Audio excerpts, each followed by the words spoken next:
suami. Dia juga melahirkan 5 anak dalam satu tarikan nafas. Semua anaknya sangat berbakat. Anak tertua adalah seorang hacker komputer yang jenius. Anak kedua adalah seorang jenius medis. Anak ketiga adalah seorang sarjana. Anak keempat adalah seorang atlet. Gadis bungsu adalah gadis cantik dan imut. Kelima anak ini semuanya mewarisi gen dominan dari ayah mereka yang berbakat. Namun ayah mereka tidak mengetahui keberadaan mereka. 7 tahun yang lalu, pada hari ulang tahun wanita itu, saudara tirinya meracuni minumannya dan melukainya, dan membawanya ke seorang pria berusia 70 tahun dengan imbalan 50 juta yuan. Saudaraku sayang, pelan-pelan saja, dan nikmati malam romantis ini. Setelah adiknya pergi, CEO yang mabuk ini kebetulan masuk ke dalam ruangan. Saat pikirannya linglung, ditambah ruangan itu gelap, jadi keduanya bermalam. Keesokan harinya ketika bangun, dia diam-diam berlari keluar kamar, tapi melupakan kalung peninggalan ibunya di atas bantal. Setelah kembali ke rumah, dia menemukan bahwa yang terjadi tadi malam adalah semua rencana jahat dari saudara tirinya. Apakah Le tidak ada di sana? Apa, Truong? Yakinlah, aku pasti akan membawanya ke tempatmu. Ada apa nak? Si brengsek Tule itu pantas mati. Aku sengaja memasukkan narkoba ke dalam minumannya, namun pada akhirnya dia tetap kabur. Mungkinkah aku menempatkannya di ruangan yang salah? Bos Truong sangat marah sekarang. Dia juga tidak akan menginvestasikan 50 juta yuan kepada kita. Kenapa kau tidak cepat-cepat memberikannya padanya? Tule sudah tidak tahan lagi. Segera bergegas masuk ke kamar dan bertanya kepada ayahnya, "Mengapa kalian berani melakukan hal tersebut?" Adik perempuan yang licik itu melihatnya, dan segera bertindak munafik terhadapnya. "Kenapa kau ada di sini? Mengapa kau masih harus bertanya kenapa? Jangan panggil aku kakak, aku sangat mual. Apa yang kau bicarakan? Mungkinkah aku salah?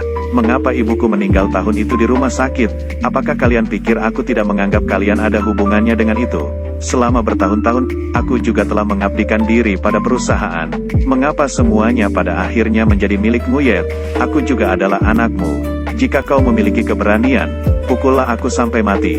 "Pak, jangan bertengkar lagi. Jika kau menghancurkan wajahnya, maka Bos Truong tidak akan bahagia. Bajingan kau, sudah kubilang padamu, sebelum ibumu meninggal tahun itu, ayahmu memohon padaku untuk memaafkanmu. Apa yang kau katakan? Lepaskan aku. Kau terlihat persis seperti ibumu, wanita yang gila." "Nguyet Enhi, apa yang harus kita lakukan selanjutnya?" "Tentu saja kita akan membawanya ke tempat Bos Truong. Ini belum berakhir. Kita dikepung. Orang-orang Legia ada di sini.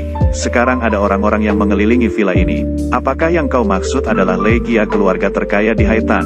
Presiden Letong, mengapa kau datang ke sini? Apakah kau datang untuk mendiskusikan kerjasama dengan kami? Ini kalung wanita jalang itu. Mengapa kalung itu ada di tanganmu? Orang yang tidur denganku tadi malam meninggalkan kalung ini. Orang yang tidur dengan Letong? Itu benar. Tadi malam kau tidur denganku. Aku benar-benar tidak menyangka. Ternyata orang yang menghabiskan malam bersamanya adalah Letong. Keberuntungannya sangat bagus. Namun sayangnya, keberuntungannya kini akan menjadi milikku. Ini adalah aset senilai 1 miliar yuan. Ambillah." "Presiden Letong, aku tidak peduli dengan hal-hal material yang mencolok. Semua yang aku lakukan bersifat sukarela. Aku hanya ingin berada di sisimu. Mulai besok, silakan pindah dari tempat ini."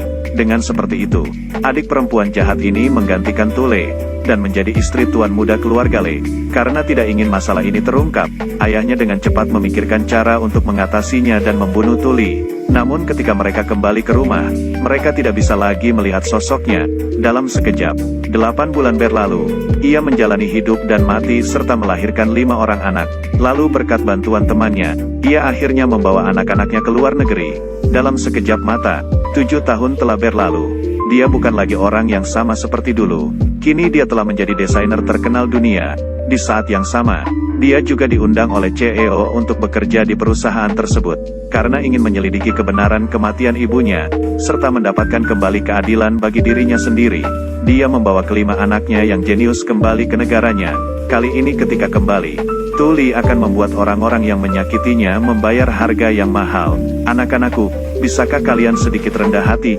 Ibuku sangat cantik, aku tidak bisa bersikap rendah hati. Apa yang putriku katakan juga masuk akal.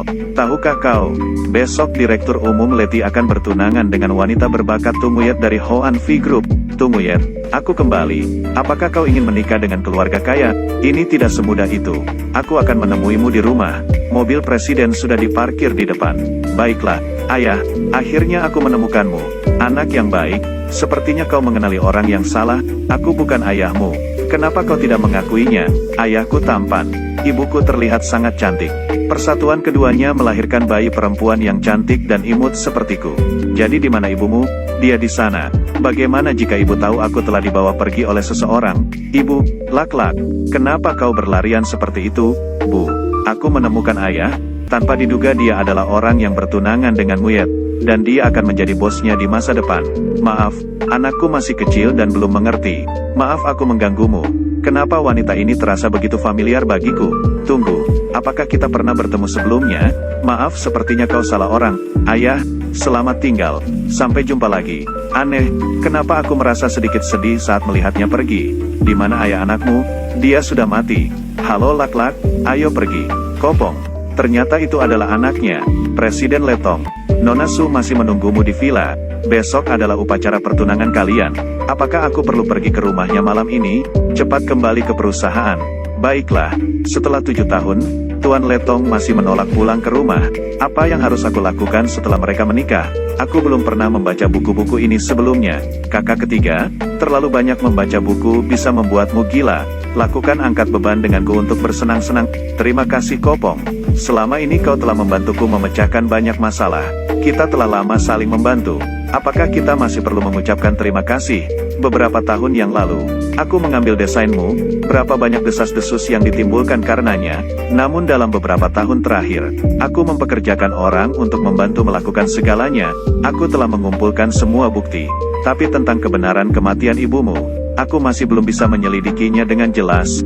Jangan terburu-buru. Aku juga telah kembali. Aku pasti akan menyelidiki kebenaran kematian ibuku. Waktunya masih lama. Aku akan bermain-main dengannya sebentar. Halo sekretaris. Tawaran pesta adikku sudah diterima. Nilainya 50 juta yuan. Bu, apakah kau mengalami mimpi buruk lagi? Nak, kenapa kau belum tidur? Apakah ibu merasa cemas untuk besok? Tidak. Besok ibu akan pergi berperang dengan orang-orang jahat. Kenapa kau tidak percaya kepada ibu? Tentu saja aku percaya kepada ibu. Tapi mengapa kau tidak berniat mencari ayah? Ayahmu sudah meninggal. Bu, kami sudah berumur 7 tahun. Dan tidak mudah untuk dibodohi seperti anak berusia 3 tahun. Bu, tidurlah yang nyenyak. Kau juga tidur yang nyenyak, saudaraku. Apa yang harus kita lakukan selanjutnya? Aku sudah menyelidikinya. Orang yang besok bertunangan dengan Tumuyet adalah Letong Handin. Dia terlihat sangat mirip dengan kita. Kemungkinan besar dia adalah ayah kita. Aku tak menyangka dia akan berani menikah dengan orang lain. Kakak, biarkan aku melihat wajahnya. Jangan khawatir. Aku telah meretas semua jaringan keamanan perusahaannya. Letong, ini sudah larut. Kenapa kau masih belum pulang? Apa masalahnya? Aku mendengar Luha mengatakan bahwa kau belum makan malam. Jadi aku memasak makanan dan membawanya ke sini untuk kau makan. Oke, kau bisa pergi sekarang. Letong, ini sudah 7 tahun. Mengapa kau masih menolak untuk menyentuhku? Kita akan bertunangan. Jika kau terus bersikap seperti ini, aku sangat sedih. Aku sedang sibuk melakukan pekerjaan. Jika kedepannya tidak ada hal yang begitu penting, jangan datang ke perusahaan. Tuan Letong, seluruh jaringan perusahaan terinfeksi virus. Karena itu kerugian perusahaan mencapai 20 juta yuan. Aku telah merusak momen yang diciptakan Nona Su. Pasti akan sangat sulit untuk hidup di masa depan. Lagi pula, apa yang terjadi di sana? Di mana semua staf teknis perusahaan? Presiden, aku menyuruh mereka semua untuk tinggal dan bekerja lembur. Namun pihak lawan terlalu agresif. Lebih lanjut lagi, mereka mengatakan bahwa kau adalah ayah yang mereka benci. Apakah kau mempunyai anak? Mustahil. Apa yang tidak mungkin? Selama bertahun-tahun, dia telah hilang dan tidak pernah muncul lagi. Tidak mungkin juga karena tidur dengannya sekali. Dan dia akan langsung hamil. Hal ini tidak dapat diungkapkan. Bukan itu maksudku. Letong, kau sendiri sangat baik. Bagaimana bisa kau mempunyai anak dari wanita yang tidak diketahui? Ini pasti seseorang yang mencoba menyakitimu. Bahkan mungkin perusahaan saingan. Letong, teruslah bekerja. Aku akan menunggumu besok. Ayah yang sangat jahat. 7 tahun yang lalu ayahku tidur dengan seseorang dan menghamilinya. Lalu ia pergi tak bertanggung jawab. Presiden, Teknologi di sana terlalu tinggi, karyawan kami pada dasarnya tidak bisa menyaingi mereka. Sementara kita hanya bisa menutup seluruh sistem. Kumpulkan semua orang untuk mencari peretas itu. Aku ingin melihat siapa dalang di balik semua kekacauan ini. Oke, ini akhir dari episode pertama. Klik ikuti untuk menonton episode berikutnya.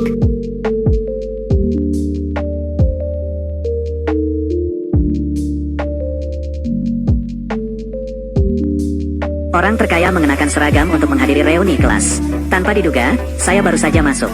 Teman-temanku yang sombong langsung menertawakanku karena berpakaian terlalu sederhana. Tapi yang tidak mereka ketahui adalah identitas asli Van Tin. Faktanya, nyonya dari keluarga Huong adalah yang terkaya, sekaligus 3 saudara laki-lakinya. Mereka semua adalah bos besar di industri yang berbeda. Saat kamu mengenalnya, akan menghadiri reuni kelas. Dia segera kembali dari luar negeri untuk pamer padanya. Namun Van Tin tidak memiliki mobil mewah seharga puluhan juta yuan di rumahnya. Bersikeras mengendarai sepeda tua, pergi ke reuni kelas. Ketika dia sudah setengah jalan menuju ke sana, tiba-tiba saya dihentikan oleh beberapa mobil mewah.